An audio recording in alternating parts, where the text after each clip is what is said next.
Hello, welcome to the Learn English Lab. Today's podcast, C1, Advanced English Vocabulary Learning Podcast, topic name is 35 plus C1 level vocabulary lifestyles. Welcome to the deep dive. If you're here, I'm guessing you're probably looking for, well, more than just the basic words. You want those advanced tools, right? That kind of linguistic shortcut to really get a handle on the sophisticated terms that define how we live or how we choose to live. Yeah, that's precisely the aim. Our mission today, it's pretty clear.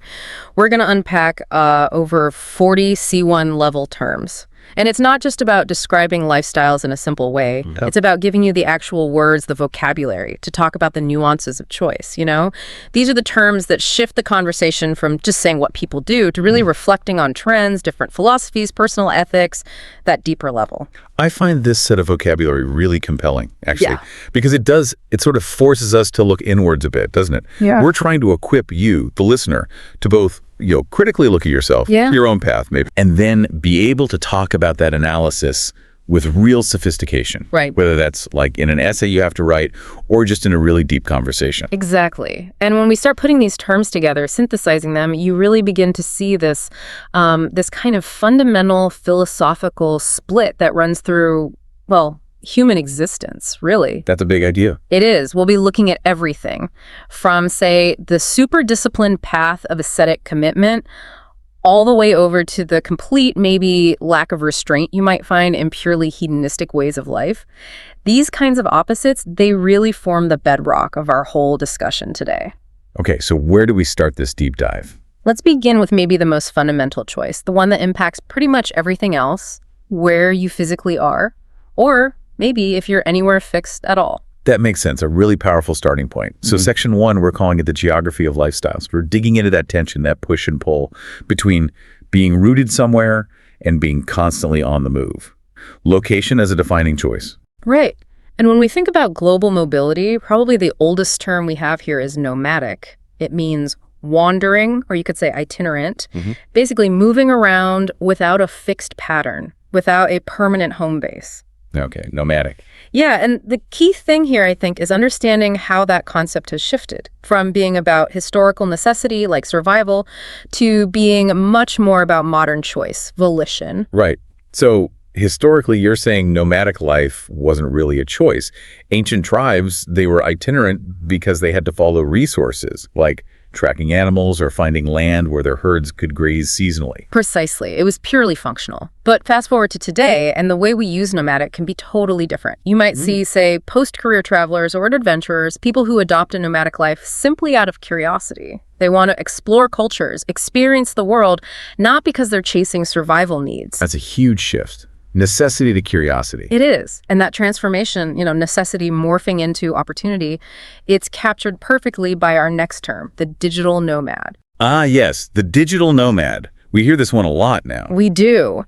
This defines someone, usually a professional, who uses remote work technology, laptops, internet, to travel constantly. They're kind of the 21st century version of the idea, aren't they? Fusing financial independence from their job with this constant exploration. What I find fascinating about the digital nomad thing is the sort of socioeconomic layer it adds. It often relies on something economists call geo-arbitrage, right? Exactly. That's a huge part of it. Earning money in a high-wage economy, maybe London, New York, wherever, but then spending it in a place where the cost of living is much, much lower, like Southeast Asia or parts of Latin America. Which allows for, extraordinary financial freedom for the individual.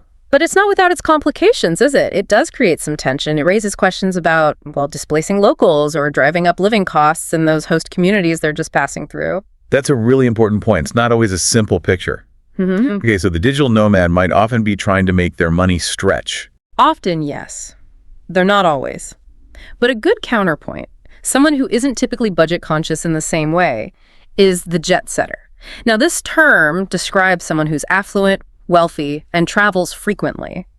But the driver here is different. It's less about remote work, more about leisure, status, maybe luxury. The image is completely different, isn't it? Yeah. With jet setter, you picture someone whose calendar is just packed with global events, like attending a fancy gala in Monaco one week, Right. then maybe a private art show in Hong Kong the next. They're probably flying private. Their presence in these exclusive spots actually sets trends in high-end fashion and lifestyle. travel becomes a kind of statement, a statement of wealth and, frankly, availability to just go anywhere. That's a good way to put it, travel as a statement. And while the jet setter is defined by that constant movement, the kind of internal mindset that gets fostered by all that global travel, that's what we call cosmopolitan. Cosmopolitan. Okay. This describes someone who is worldly, intellectually engaged and just fundamentally comfortable, at ease, navigating lots of different global cultures and societies. So a truly cosmopolitan outlook isn't just about having lots of stamps in your passport. It's deeper. It's about a genuine sort of cultural permeability. Like you can absorb and appreciate difference. Exactly. It's an outlook, often shaped by significant experiences, like maybe studying abroad for a year or living and working in a major international hub like Singapore or Brussels. And you can see it in cities too, right? Where you get this amazing blend of diverse foods, different architectural styles, traditions mixing. It creates this truly global feeling, a cosmopolitan identity for the place itself. That's a great point. Okay, let's ground ourselves a bit now. Moving away from all that global movement, let's focus on the fixed places, the homes that shape our daily lives. Let's start with the urbanite. The urbanite, the quintessential city person. Pretty much. The dweller right in the city center, they're choosing convenience, proximity above almost everything else. Yeah, they thrive on that constant buzz, don't they? The theaters, the museums, the intense networking chances, maybe the nightlife. It's like immersing yourself in cultural and professional speed. Velocity. But there's always a trade-off. And the cost of that velocity is, of course, the economic side of things. Urbanites usually face much, much higher living costs. They often sacrifice square footage, living space for that prime location. It demands a certain kind of career, maybe? Yeah, or a higher pressure earning situation just to sustain it all? Often, yes. Now, if we step just outside that really dense city core, we land in the suburban environment. What suburbs? This relates to those outlying residential areas, often commuter zones. Historically, they grew up for families who wanted maybe a balance, the city's jobs, but also the perceived quiet, the space, a house with a yard. The classic image. But the way suburbs have grown, that expansion, it has its own issues, doesn't it? There's that term, urban sprawl. Exactly. Urban sprawl describes that rapid, sometimes quite disorganized growth of these suburban areas. And the problem is, this expansion often eats into farmland, crucial green spaces. It leads to really complex debates about sustainability, long commutes that use a lot of resources. Yeah, traffic jams and losing countryside's a tricky balance. About Okay, moving even further out now, away from the city and the main commuter areas, what do we find? Then we encounter the rustic lifestyle. This is more pastoral, simple. You might hear the word bucolic. It's deeply tied to the traditional countryside. Rustic, I picture like old farmhouses, maybe. Yeah, that's part of the appeal. The allure of the rustic life is often a deliberate stepping away from city stress. People are looking for maybe the simplicity of farm-fresh food, maybe cleaner air, perhaps a stronger sense of local community. And there's an aesthetic too, right? Like design-wise. Oh, definitely. Rustic style often emphasizes natural materials. Think unpolished wooden beams, maybe rough stone walls, things that visually connect you back to nature and often to a sense of history. Okay. Our last term in this geography section is a really interesting modern one.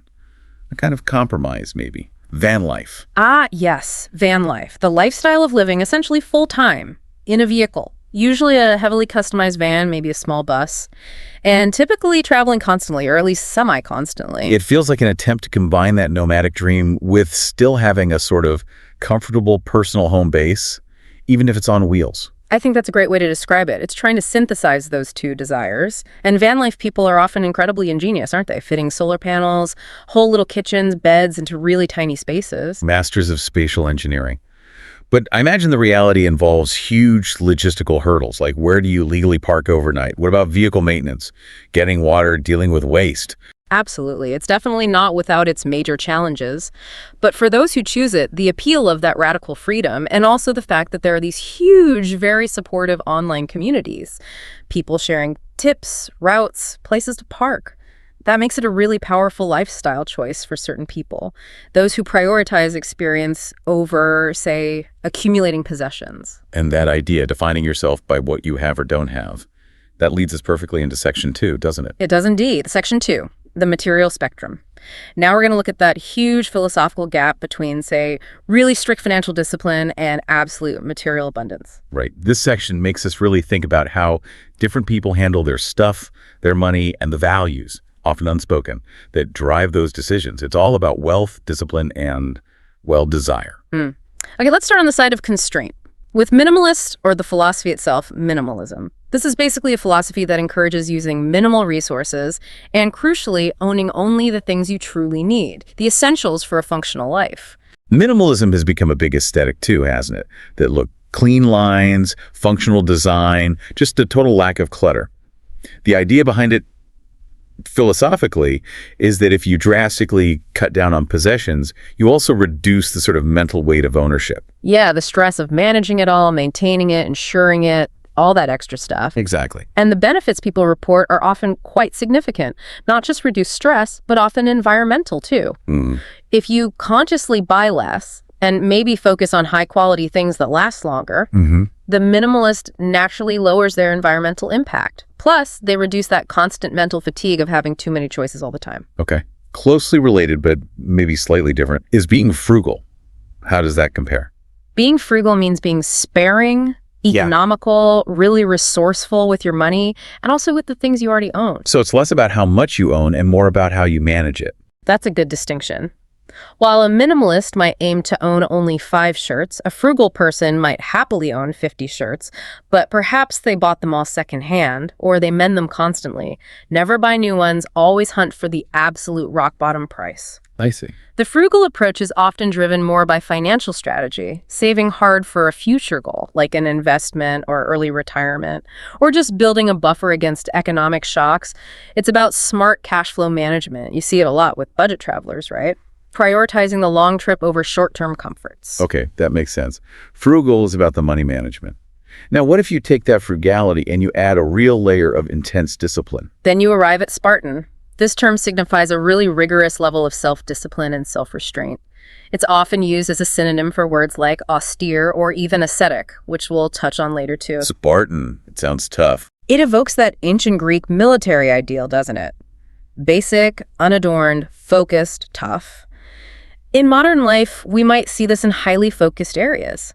Think of an elite athlete adopting a Spartan training regime, eating only specific fuel, sleeping under tightly controlled conditions, all to maximize performance. So it's about stripping away anything non-essential, any distraction, to achieve one single, very demanding goal. Exactly. It's discipline in service of a goal. Okay, I think I get the distinction now.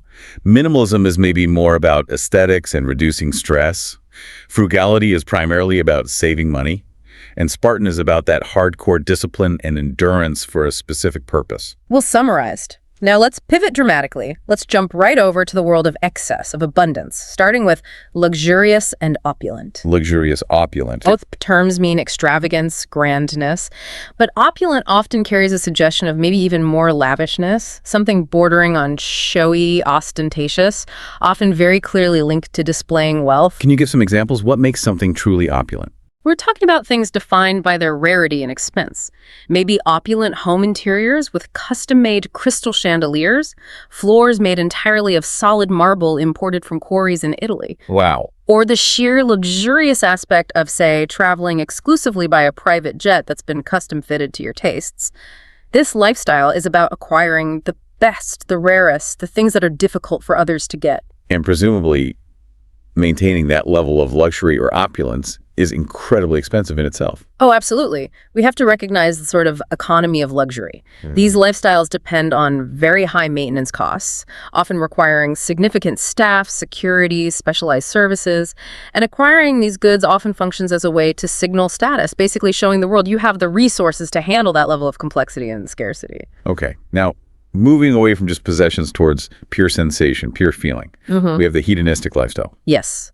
Hedonistic means being entirely devoted to the pursuit of pleasure. Think indulgent or sometimes Epicurean, though we'll refine that one later. So hedonism is about prioritizing immediate, intense sensory experiences, maybe over long-term plans or disciplined work. That's the core idea. Imagine a resort that exists solely to fulfill every guest's fleeting desire.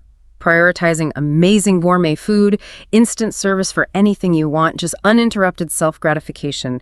That's tapping into a hedonistic impulse. But should we immediately jump to warning against it?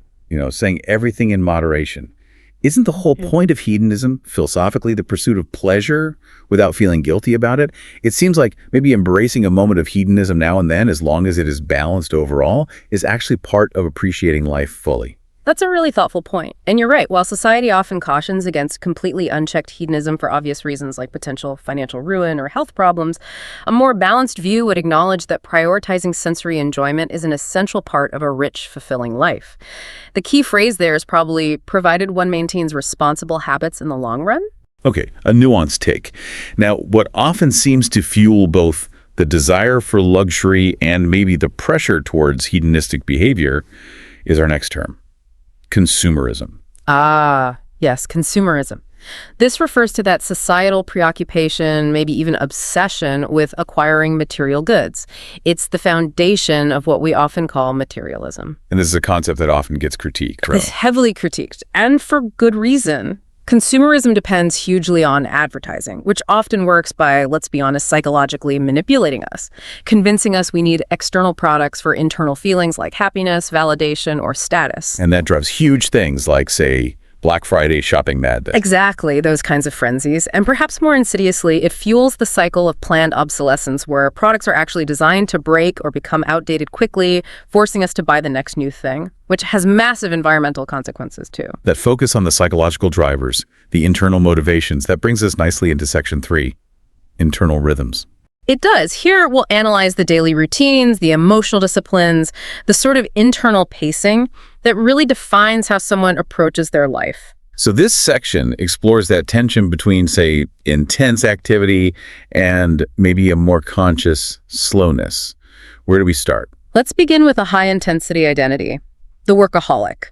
This is someone who works compulsively, often driven by, well, maybe anxiety, maybe an addiction to the feeling of being productive. The workaholic. It feels like such a modern archetype, almost a modern tragedy in some ways. How so? Well, that duality. The intense drive often pushes a career forward, right? Leading to benefits like fast promotions or high salaries. But the flip side, the negative impacts, can be just devastating. Relationship breakdowns, chronic burnout, missing out on crucial personal time, family events. It's a steep price, and addressing workaholic patterns usually needs more than just telling someone to take a holiday. It often requires actively building really firm, sustainable boundaries between work and the rest of life. Yeah. And isn't there an irony? That intense focus on career, that high energy at work, often leads to the exact opposite kind of activity in their personal life.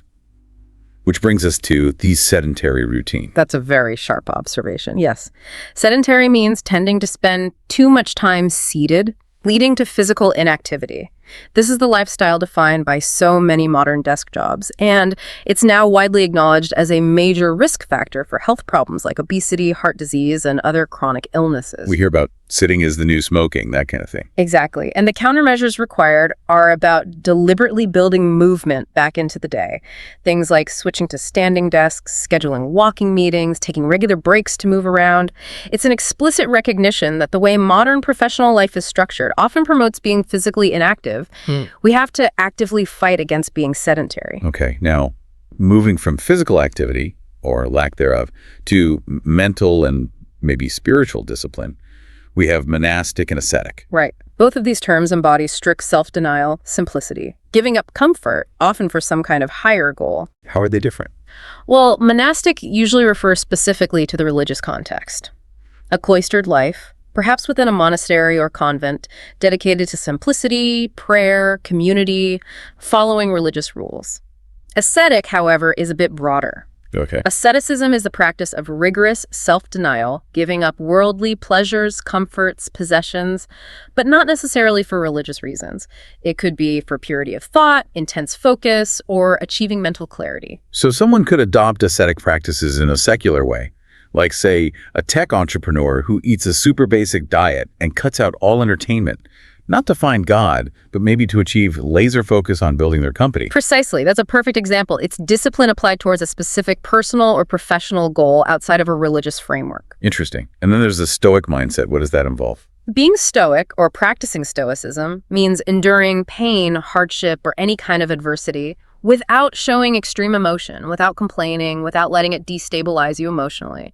It's about profound resilience. The philosophy behind Stoicism is pretty deep, isn't it? Okay. It teaches that while we can't control what happens to us, the external events, Right. we absolutely can control our judgments about those events and our response to them. Hmm. So it involves training your mind, building mental toughness to face crises with a kind of calm resolve. Exactly. And it's important, I think, to distinguish the actual classical philosophy from how the word stoic is sometimes misused today. Real stoicism isn't about just suppressing emotions or pretending you don't feel anything. Wow. Okay. It's more about the active practice of looking at hardship logically, rationally, in order to maintain your inner equilibrium. It's a kind of psychological preparation, not just being emotionally rigid or shut down. That's a key distinction. Okay. Let's shift gears now, away from all that intense discipline. Let's look at the conscious choice to enjoy life's finer things with the Epicurean lifestyle. Yes, the Epicurean. This person is devoted to sensual enjoyment, but particularly focused on high-quality, sophisticated food and drink. So it's gourmet-oriented. Very much so. The Epicurean approach values the quality, maybe the history, the careful preparation of a meal or a wine, above sheer quantity or intensity. Social life often revolves around curated experiences, perhaps wine tastings, elaborate dinner parties, appreciating refined art or music alongside food. This sounds quite different from just pure hedonism then. More thoughtful. I think so. The Epicurean ideally isn't focused on just excessive pleasure, but on refined pleasure. They might prioritize savoring one truly exceptional glass of wine over drinking, say, 20 glasses of cheap stuff. So it still implies that need for balance we talked about. Quality indulgence probably requires some moderation to be truly sustainable and appreciated. I think that's inherent in the refined approach, yes. And the direct opposite in terms of pace, to the rush of the workaholic, and maybe related conceptually to the Epicurean focus on quality over speed, is slow living. Slow living. This Yeah. feels like a very contemporary reaction to our fast-paced world. It absolutely is. Slow living is a lifestyle that consciously, deliberately emphasizes an unhurried pace across everything: work, meals, leisure, relationships. And what are the main benefits people seek from slow living? Primarily, it's about combating burnout. It involves a fundamental shift in priorities, choosing to really savor a meal you cooked thoughtfully at home instead of grabbing fast food on the run, spending quality, unhurried time with people. It sounds quite intense. Very intentional, and it often carries an ethical dimension too. Slow living frequently advocates for more sustainable consumption, buying less, choosing quality, supporting local producers, and more conscious, present interaction with your community and environment. That idea of conscious interaction, ethical choices, that's a perfect lead into our next section, section 4, which is all about lifestyles defined by health, ethics, and maybe a return to more fundamental ways of living. Exactly. Section 4 we're calling the conscious life, where deliberate choices about health, ethics, and self-sufficiency really shape the daily routine. Let's start with some key dietary lifestyles. First up, the commitment of the vegan. Vegan, pretty well known now. Yes, a vegan lifestyle means avoiding all products derived from animals. That includes food, obviously, but also materials like leather or wool, and even cosmetics that might be tested on animals or contain animal ingredients. And the motivations?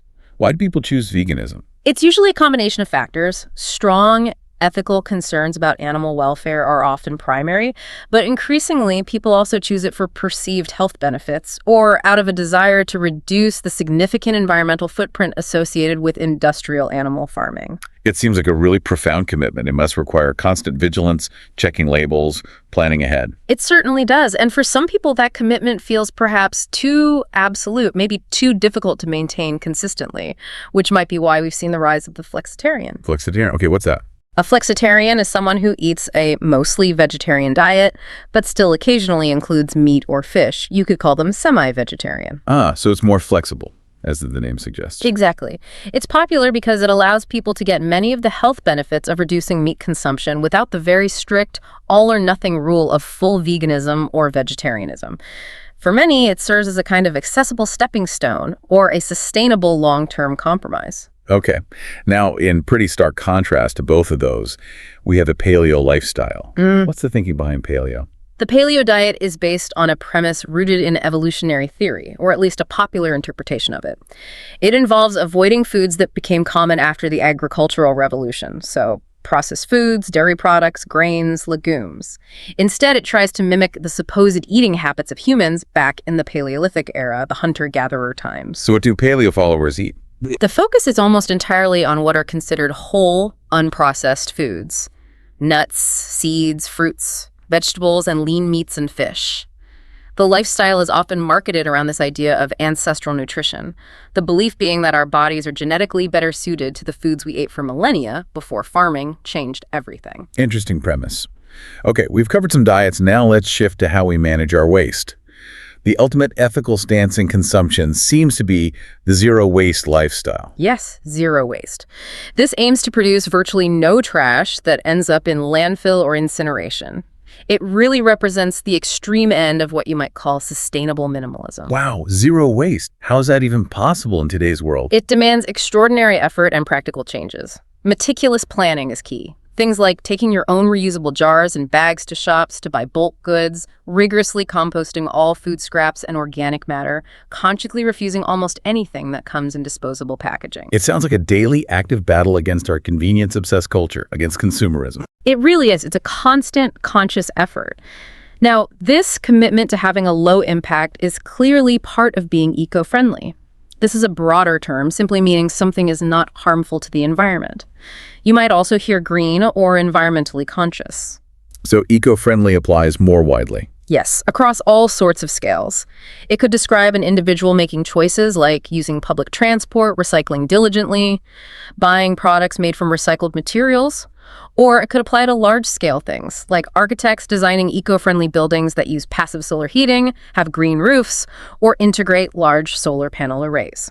Okay. And the big concept, the principle that guides a lot of these eco-friendly choices is sustainability, right? Absolutely. Sustainability refers to the ability of something, a system, a practice, a resource used to be maintained at a certain rate or level over the long term. The key focus is on long-term viability. So it's about ensuring things can continue indefinitely. Pretty much. Sustainability is now a central concept in modern ethical thinking, especially regarding preserving natural resources for future generations.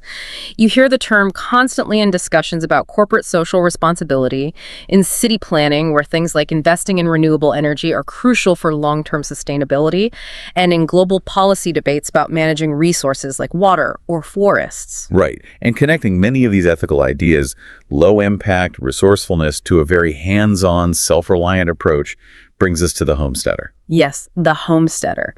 This is someone who chooses to live a largely self-sufficient life, typically on a small farm or plot of land, essentially a self-sustainer. What does the life of a homesteader actually involve day to day? It demands a huge range of practical skills. They're often doing things like growing a large portion of their own food, raising animals like chickens for eggs, or maybe goats for milk, canning and preserving food for winter, maybe generating their own power. Wow. It sounds incredibly demanding. It is. The emphasis is profoundly on independence. Often, homesteaders strive to be off-grid, meaning disconnected from public utilities like electricity and water, and certainly independent from conventional food supply chains. It feels like the ultimate rejection of the urbanite lifestyle we talked about earlier, prioritizing practical skills and physical labor over convenience. That's a very good way to see it. And interestingly, modern homesteaders aren't necessarily isolated. They often form strong online communities, sharing knowledge, exchanging things like rare heirloom seeds, or tips on everything from building a root cellar to setting up rainwater harvesting systems. Fascinating blend of old ways and new tech. Okay, these external commitments, these very visible lifestyles, they lead us now to our final section, which seems to turn inwards a bit more. Exactly. Section 5 focuses more on the internal landscape. Things like mental states, how people try to impact society, and some of the technologically driven ways people are trying to improve themselves. All right, Section 5. Introspection, advocacy, and modern tweaks. Looking at how we focus on improving the mind, body, and maybe influencing the world around us. Where do we begin here? Let's start with wellness. This is generally understood as the state of being in good health, but more specifically in this context, it's about health pursued as an active, holistic goal.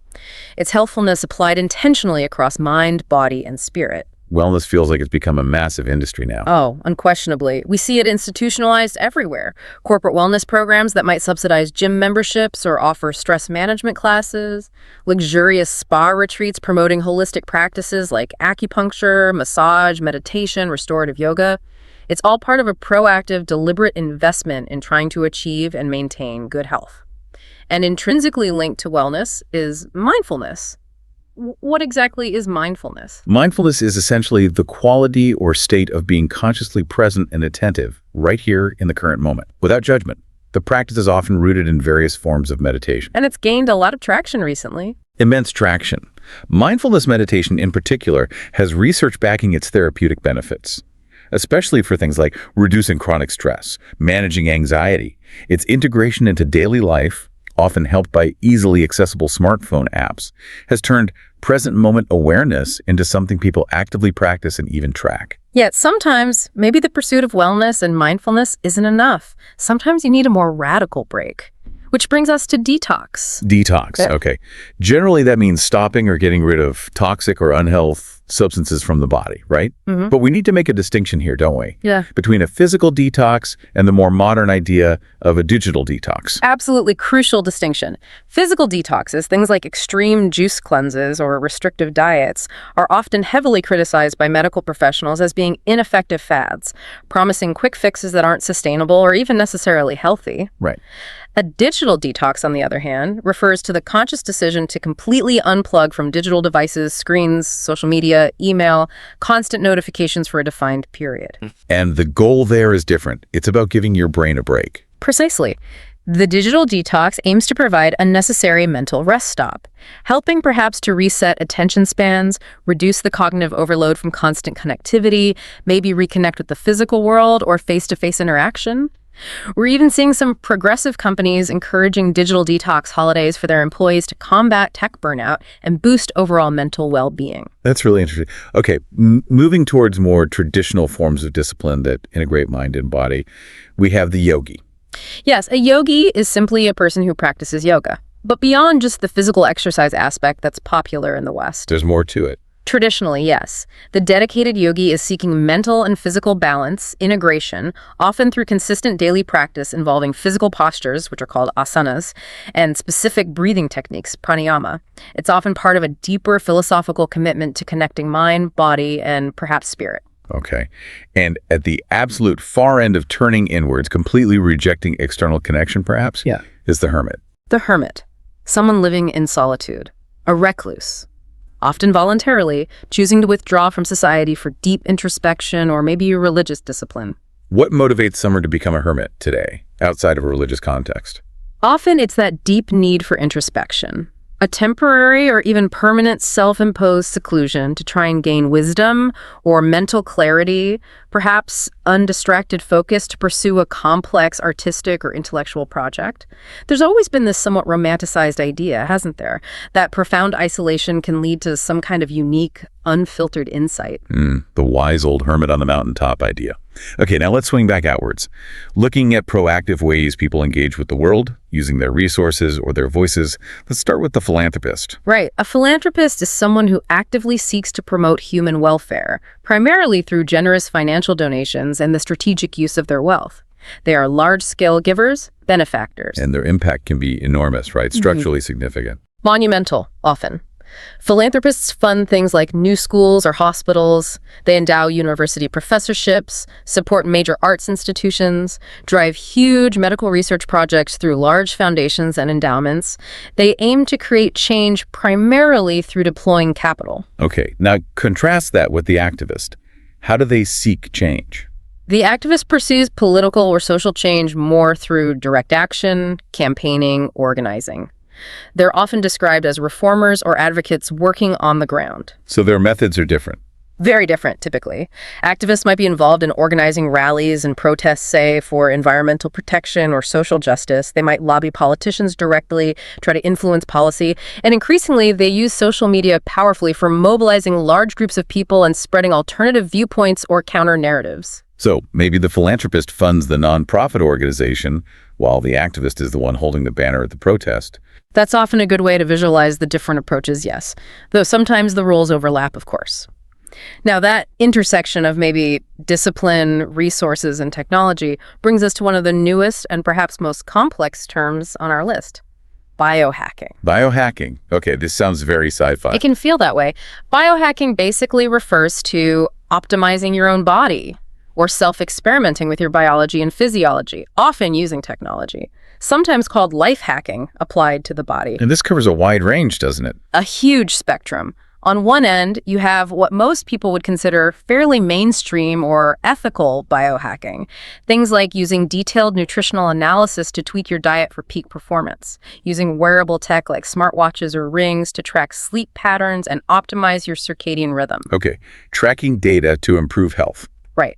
Or using specific supplements based on blood tests to try and boost cognitive function. It's all about using data for measurable self-improvement. But there's a more extreme end, too. Definitely. And this is where it gets controversial and potentially risky. This can include things like individuals attempting personal gene editing using CRISPR kits bought online, or trying DIY medical procedures, implanting microchips, taking unapproved substances, all outside of standard medical guidance. Wow.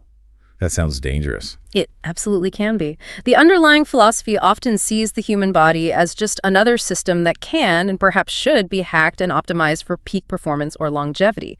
But it often pushes ethical boundaries and carries real physical risks when people step too far outside established science and safety protocols. A fascinating, if slightly unnerving, concept. Okay, finally, let's circle back to a form of social nonconformity with bohemian. Ah, the bohemian. This describes a person who is socially unconventional, often specifically in an artistic or literary way. They're often seen as free-spirited. Where does this idea come from? Historically, the bohemian ideal really took shape in the romanticized image of artists and writers living in poverty in certain neighborhoods of 19th century Paris. The core value, then and now, is usually about prioritizing creativity, artistic expression, intellectual freedom over conventional measures of success, like accumulating wealth or climbing a corporate ladder. So they foster alternative scenes. Exactly. Bohemians tend to create and inhabit alternative art scenes, engage in unconventional philosophical discussions, and generally maintain vibrant subcultures that exist outside, or sometimes in opposition to, mainstream society. What a journey. We have truly covered an immense range of human lifestyles and intentions here. It really strikes me that these C1 terms, they're not just static dictionary definitions, are they? They're labels for really profound, dynamic ways people choose to live. Absolutely. From the intense financial discipline of the frugal person all the way to the kind of futuristic technological ambition of the biohacker. Yeah, and we saw that geographic tension play out between the deep-rootedness of the homesteader and the radical freedom sought by the digital nomad. Mm-hmm.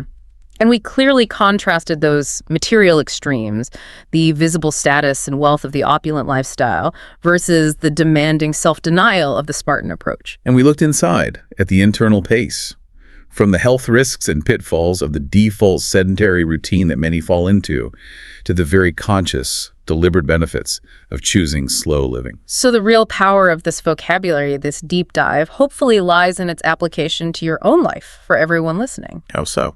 Well, chances are you're not just one of these things, are you? You're likely a blend. You might be, say, a mostly frugal urbanite who adopts certain ascetic practices during the work week to maintain focus, but then really enjoys a refined Epicurean meal or experience on the weekend. That makes sense. We contain multitudes, as they say. Exactly. So we really encourage you to use this sophisticated vocabulary we've explored today as a tool for self-assessment, for reflection.